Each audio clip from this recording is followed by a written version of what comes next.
Example के द्वारा समझाता हूँ आपको कि कंपनी के मालिक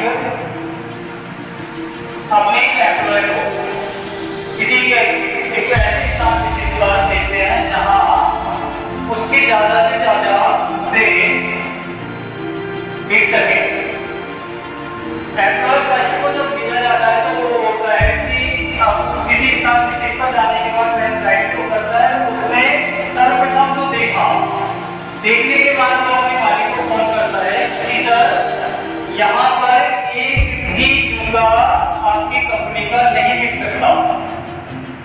मालिक बड़ा हैरान हुआ कि इस प्रकार कैसे हो सकता है। आप कारण बताएं कि सर आपके हमारी कंपनी का जो जूता है वो यहाँ नहीं बिक सकता। बोला सर इस देश में कोई भी या इस स्थान विशेष में कोई जूता पहनता ही नहीं है, और जब जूता पहनता नहीं वो व्यक्ति विशेष का जूता कैसे पहनेंगे। मालिक बड़ा हैरान होता है। उसने कहा ठीक है आप वापस आ जाइए, आप वापस आ जाइए, मैं दूसरा तरीका देखता हूँ। जस्ट उसके अपोजिट वह दूसरा ही व्यक्ति विशेष जो उसका एम्प्लॉय होता है वो उसी स्थान पर दोबारा से देख रहा है। वह पहुंचता है उस स्थान विशेष पर। जैसे ही वो फ्लाइट से उतरता है वो बड़ा खुश होता है। खुश होने के बाद वह अपने मालिक को फोन करके बताता है कि मालिक जितना भी हमारी कंपनी में माल है वो सारा भिजवा दो।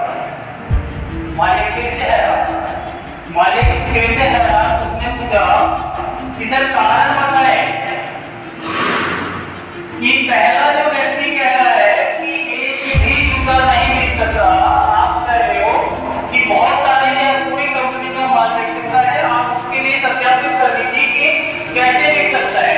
उसने कहा मालिक आप यहाँ आकर देख सकते हो कि देश में कोई भी व्यक्ति जूता नहीं पहनता है, इसका मतलब सबको आवश्यकता है।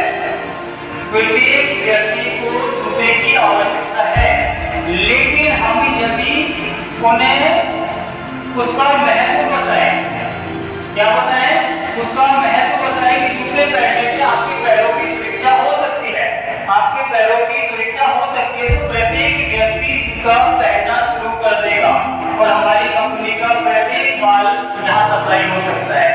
ऐसे ही प्यारे बच्चों, जीवन में आप नकारात्मकता में भी सकारात्मकता ढूंढते हो।